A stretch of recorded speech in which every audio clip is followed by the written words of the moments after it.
Hey there, and thanks for tuning in to another Rebel Financial live broadcast. Today we have Rickie Taylor on. Thanks for being here, Rickie. We really appreciate you joining us. Absolutely, Phil. Thank you for having me. I love your filter. It makes me feel like we're all sunny and the weather's better than it actually is. So let me give you guys a little bit of background about Rickie. So Rickie's been in our industry for almost 20 years. Started with New York Life and then really went into the retirement plan business for a number of years and is an expert as a third-party administrator. Now works as a regional director for retirement plan consultants. And more importantly, for what we're talking about today, he is on the board of directors and a membership director for the Association of African American Financial Advisors. So sorry for making that long, but you've done a lot, and thanks for being here, Rickie. Absolutely, Phil. Thank you again for having me. Really excited to be here and have this conversation with you. And let's just talk about some things. Awesome. So talking about this, the Association of African American Financial Advisors. Tell us a little bit about what the organization is, how it started, and what's your all's mission? Yeah, absolutely. So the Association of African American Financial Advisors, also known as Quad A for short, because it is rather long, was started by Mr. LeCount Davis, who is or was the first African American CFP. And when he became the first African American CFP, I mean, the same things that are going on relatively today were going on back in his time, where he couldn't find people to talk to get his thoughts and ideas out, because I mean, again, he was the only one in a room where people most likely didn't want him. So his thought and presence of mind was to, okay, well, if I don't have a mentor to talk to, or if I don't have a resource to go to, then I'm simply going to create my own. And that's what he did, So we're in our 20th year. We're celebrating the 20th anniversary in 2021. And it's a phenomenal organization. And the mission is to... So he was starting right at the top of the tech boom right there. Yeah, absolutely. Yeah. Absolutely. And part of the mission is to simply be a resource for folks and for African Americans in financial services to sustain their careers, to find better careers, to network with like-minded individuals, and to simply thrive in this financial services industry. Right. And I mean, that's really important. You mentioned it. It's like, if you come into any business or any like real profession, like attorneys or doctors or financial advisors, what we're trying to be, right? Like Right. Mentorship is like key. Like you need to like hear from people that have been successful and get guidance and where you should go. It helps so much.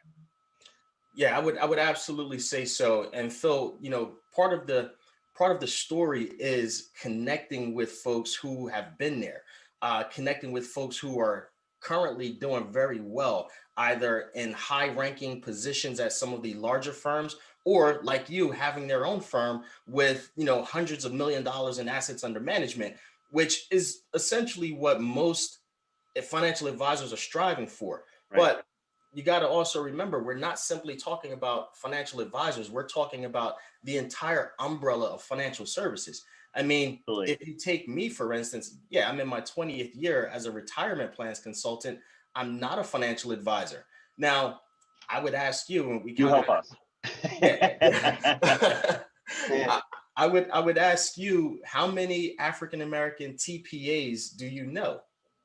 Zero. Yeah. Right. For you. And Now. it's funny because, I consider myself a unicorn, because up until, I don't know, maybe 2 years ago, I was the only African-American TPA that I knew of. Now, Yeah. I heard about somebody in Georgia, but I haven't had a chance to meet them yet. And the funny thing is, when I'm out in networking events and, I explain to people what I do, first thing they think is, oh, he's an insurance salesman. I said, no, where did you get that from? Yeah. I'm explaining the concepts of 401k design and things of that nature. And then their eyes light up and they say, wow, I never knew we were in this space. And that's Right. a problem. That's a problem. Yeah, for sure. So, so you guys are working really hard on outreach and membership to provide like the mentorship and benefits that we started to talk about and Right. trying to grow. So tell us a little bit more, how you're doing that. Is the goal to get more African Americans to like come into the financial services and maybe get their CFP, or is, you've already kind of alluded to it, or is it more of like people that are in there to know you guys exist and to come together and help each other grow and learn and share information, or both, Yeah, it's actually a combination of the two. When you think about it, with Mr. Davis being the first African American CFP, his goal was and still is to grow the CFP ranks. When Yeah. you look at the statistics, and don't quote me on it 100%, but I want to say around 3.7% of CFPs are people of color, and that number breaks down even lower in the African American realm. I want to say maybe like 1,500 of the 80,000+ CFPs are Wow. African American. Yeah. So absolutely, the goal is to get more African Americans as CFPs, having that designation, as well as just coming into the industry. I mean, we're dealing with students, we're dealing with career changers. Anyone who feels like, they might want to dip their toes in the financial services world, they would absolutely want to have a conversation with us. Okay. So one extra thing I wanted to ask you, because we actually have a really great guy working for us, AC Middleton, and he went through, I think, one of your pilot mentorship programs, and then that's going out. So tell us a little bit about the mentorship program. Yeah, so the mentorship program, that's going to be up and running. It's actually kind of still here. There are a number of Quad A members who still have mentors, but part of the goal is to grab more people who want to be mentors. Some of those folks, again, who are in the higher up ranks or who are running their own firms, and then just simply embrace some of these new folks coming in and literally walk them through how they got started. Right. How they've been successful, how they're sustaining, and literally walk them through it, give them the guidance. And here's the key thing: not just give them the guidance, but of course, we want that mentee to also foster and bring up someone younger than them or another person, and just simply have a domino effect, if you will. Yeah, pay it forward again, right? Absolutely, absolutely. keep the wheel going. So also, I think obviously, Quad A is this awesome national organization, but it sounds like you guys are trying to do some things regionally to make that strong. And of course, like you said, that helps you to build those bonds in between people that maybe even they could get together more or what. So tell us a little bit about where that growth is coming from, or initiatives. Yeah, absolutely, Phil. Thanks for that. So we're not simply a regional organization. We are actually a national organization. It was born out of the DMV area, Delaware, Maryland, Virginia area. Okay. And with the congregation of Quad A members spread across the country, we started to create what's called meetups. Okay. So prior to the pandemic happening, we would do regional meetups all at the same time in cities like Philadelphia, New York, Atlanta, Dallas. I want to say we were definitely in Los Angeles, and I feel like Sacramento. So when you think about it, there's a lot of open space that's still available. Yeah. And when I'm speaking with members, I explain to them, listen, we may not have a huge congregation in your particular area, but you can be the person to start it, because again, Quad A's been around for 20 years. And a lot of the point is people don't know about us. Yeah. There are more African Americans in financial services that are out there. We just need the ability to reach them. That's what this regionalization will do if we actually go ahead and do that. But for right now, we're going to keep it at the meetup level, and hopefully, prayerfully, the pandemic will subside and we'll be able to come together, because I think that's when you really have the ability to bring people together and allow them to open up. Of course, we can do it via Zoom, which we have done, okay? But you and I both know, and the people out there watching this, they understand, there's no substitute for actual in-person gathering, okay? Sure. So that's absolutely what we'd like to get back to when the time comes. We can be safe about it, right? Absolutely. So the next, kind of gets a little bit more personal, and I think is the human interest side of things. I think about my experience the last 20 years and going through, 2 different big financial companies, and then started my own, until, AC came and joined us.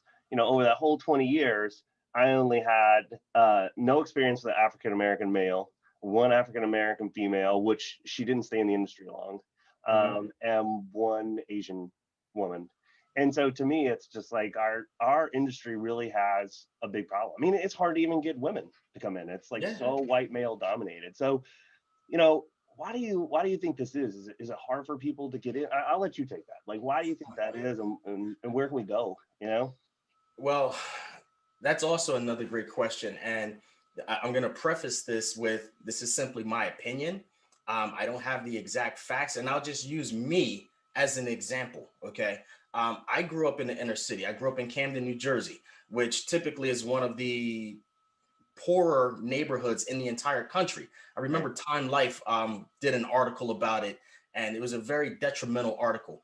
But the point is, if you're in an area of low income folks who do not have discretionary income to purchase life insurance, to purchase mutual funds and stocks and other investments, they're not going to be equipped to teach their children about that. And therefore, the children are going to continue to grow up and have no knowledge about financial services, about finances in general. Okay. Yeah. I mean, me personally, I'm fortunate, because my parents, they didn't know this. All right. Just let me make that clear. I didn't learn this from my parents. I simply had the will to want to be able to do better. Okay. So when you think about it, Phil, it is the environment, it is the schools. And one of the initiatives that I had thought about previously was going into the middle schools and the high schools and talking about investment management, talking about fiscal responsibility. That's not serviced in the inner city. Okay. So I'm going to say, not having the knowledge early on in life is a huge contributor to why as people of color grow older, they have no interest or no knowledge about financial services. So they don't see it as a career path at all. No, not even as a career path. I mean, right now, we're simply talking about getting involved in money. When you talk about the career path, it's not as flashy. Okay. Now, in my opinion, I love what I do. My job is flashy. Okay. Right. I mean, I get to travel around the country talking about 401k plans. But when you think about what's going on and what's being taught in the schools, again, you're talking about go be a doctor, go be a lawyer, go be a teacher, which is awesome. It's absolutely phenomenal. But when you think about it, financial services is a key contributor to having this country be successful. So why not put that out there and say, hey, you guys can be a broker, you can be a wholesaler, you can be a financial advisor. Right. And you think about, this is a little bit more cerebral, but you think, I remember an old book that I read from Thomas Piketty, Capital in the 21st Century, and it talks about how, people with less than $500,000 on average make, less than 3% per year on their money, and people with over $100 million make over 14% per year. So like, if we could help people of middle income and lower income do better with what they have, like we could do our part, to stop, the erosion of the middle class, or to help people come up, just doing better with their own resources without a handout or anything, even though we absolutely could probably do a lot better on hand ups, helping people have opportunities and means and what so. I would say so, Phil. And, just to add a little bit more to that, when you think about the racial wealth gap, okay, the white families are continuously doing much better than any other family that's and out it's expanding. Yeah. Right. And at some point, instead of that expanding, we got to figure out how to, contract it. And, it's going to be about education. It's going to be about providing these different opportunities, not keeping it in a silo, if you will. Okay. We have to spread that knowledge to affect the shrinking of the racial wealth gap. For sure. So, do you feel like, I mean, obviously you're part of the solution, but do you feel like things are changing and getting better, even though obviously we're not there yet, right? Do I feel like things are changing? Absolutely. Do I feel like things are getting better? Somewhat. Okay. And the reason I say that, more and more companies are opening their eyes post George Floyd. Okay. Right. Yep. And I want to make this clear. This didn't happen because of George Floyd. this was happening way before Mr. Floyd's passing. Okay. Right. But now, since there's widespread coverage about it consistently, day in and day out, now people want to say, all right, wait a minute. We have to figure this out. All right. Because there's way too much negative publicity on this.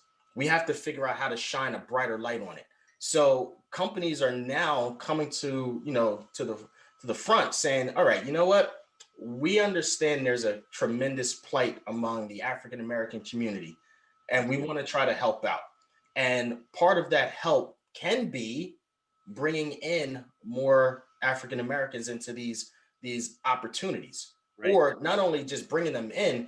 I mean, I'm a huge sports fan. It's kind of like this whole Rooney Rule. Okay, that's just because you interview them doesn't satisfy it. All right, just because you hire them doesn't satisfy it. Don't hire us in an administrative role. Right. We need to be in the leadership roles so that we can help all through the organization. Exactly. Yeah. And we can help affect the change from the top down. Okay. And I think that's what a lot of companies are paying attention to and are implementing it now, if you will.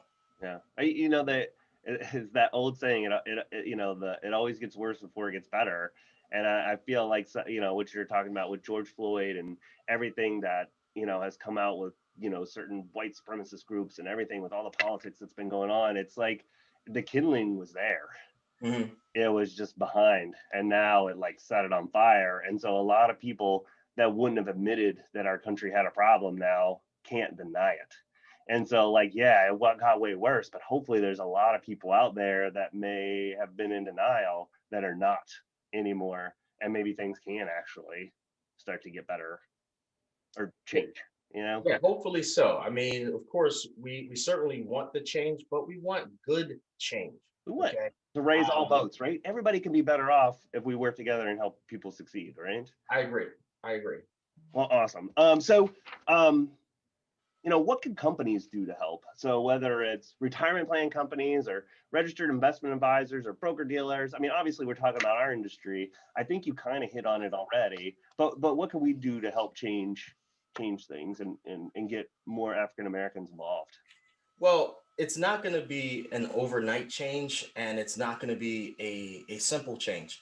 I think, again, it all goes back to the education. All right. We have to inflict the education to the younger folks early so that they understand the opportunities will be out there once they graduate from college and things of that nature. And again, like I mentioned, hiring African Americans and people of color for that matter, for sure, in leadership roles. Okay. If you're going to create a diversity and inclusion group, it most likely should be led by someone who looks like those people that they're trying to affect. Okay. And give them the opportunity to create the programs and see those programs through. Okay. Working with organizations like Quad A, all right, to bring our expertise in, because again, we have a tremendous amount of thought leaders, okay, who can assist and potentially help in this matter. Okay. So, what companies are associated with Quad A and kind of helping to change things? Well, it's not a matter of just changing things. I mean, some of the partners, which are listed on the website. Yeah, absolutely. They're partners as it pertains to, Quad A's organizations, Quad A's conferences and things like that. And if you go to the actual partner page, Phil, you'll see a list of the different partners that are out there. And I'll tell you, a lot of the support has been tremendous. Okay. As you can see, Fidelity, T. Rowe Price, JP Morgan. I mean, we have a lot of support. And again, this is not to affect the change. It does help. This is more to support Quad A and the efforts that we are doing. Right. That's awesome. That's a lot of big names, and it should be that way, Right. Because if we do get more mentors out there, more people out there teaching the community, then it's going to fill the pipeline up. And like you said, prepare people to not just be entry level, but to take leadership roles and then multiply or exponential the change. Right. Absolutely. All right, good deal. So my last question, it's kind of open-ended. And of course, a lot of the things we talk about, these things are opinions. But, what do you hope to see in the next 5 to 10 years in the investment industries? What's the ideal vision here? Wow, that's a loaded question, Phil, but thank you for throwing it out there.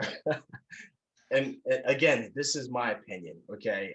In the next 5 years, I absolutely would love to see the playing field leveling, okay? Mhm. So when you think about succession planning, Mhm. giving these younger, not necessarily younger, but giving African Americans an opportunity to step up to the plate and take over some of these books of businesses, to attain ownership in businesses and companies and some of these financial services firms. Okay. Bringing more folks to the forefront who thought that they couldn't be Right. involved in this. Okay.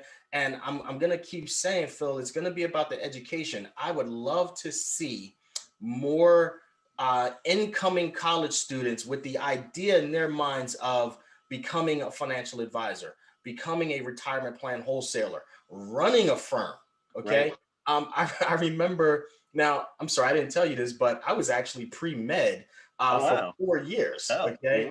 yeah. Yeah. And I really thought I was going to be a doctor. In my senior year, I said, you know what? This isn't for me. I literally lost my stomach for it. And I took an aptitude test for a company, and I scored in the top 25% of the country. That's why I'm here now. It's not because somebody introduced it to me. I just happened to stumble upon taking the test at a career fair, and I did well. Interesting. Yeah. So it again, we have to get the word out there that these opportunities are available for the young people. Because I mean, I'm 46, all right. I feel like I'm still super young, but You in look super young. actuality, thank you. In actuality, I'm not. I probably have another 20 to 25 years of working, and then somebody else is going to come in. So we Well, if we got to do good start. financial planning, you won't have to work that long, but it sounds like you like it so much, you probably will. So I could do this until the cows come home, okay? But the There are a point lot of is, cows in Jersey. no, it is the Garden State though. That's right.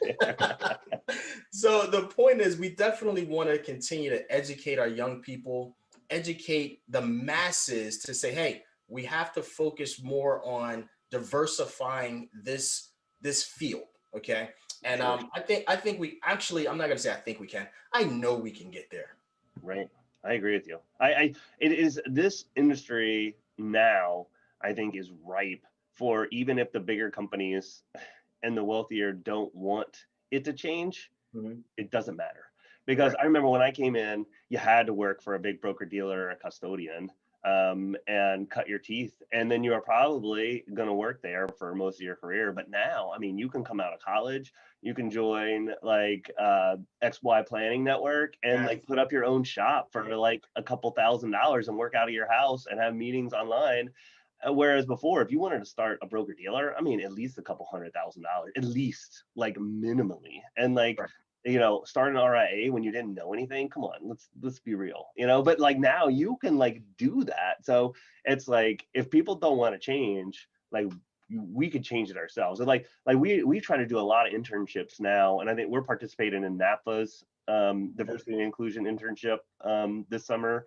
And then actually the city of Columbus has a good one, and it seems kind of weird, but I think we're doing 3 technology interns because they have a technology diversity and inclusion internship. So I think there's a lot people can do. And you know what? I think just like you, the talent's there. We just got to show them that, hey, this is a cool area you could come into, and we need you. Yeah, I think maybe we should do have a camera crew follow me for, I don't know, like a month, okay? Show it's not boring.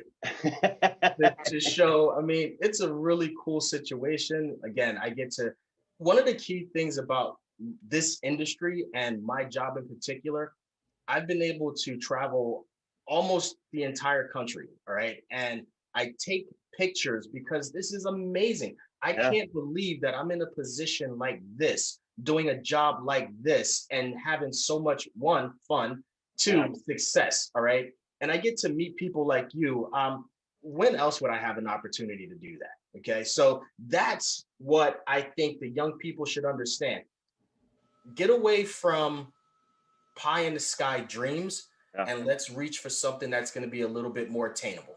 And our profession is about empathy and other humans. Absolutely. And if you think about the future of like automation and stuff like that, if you are in those technical fields of like law and medicine and what's out, I mean, we're getting off track, but I really do think that computers and machines are going to take your jobs.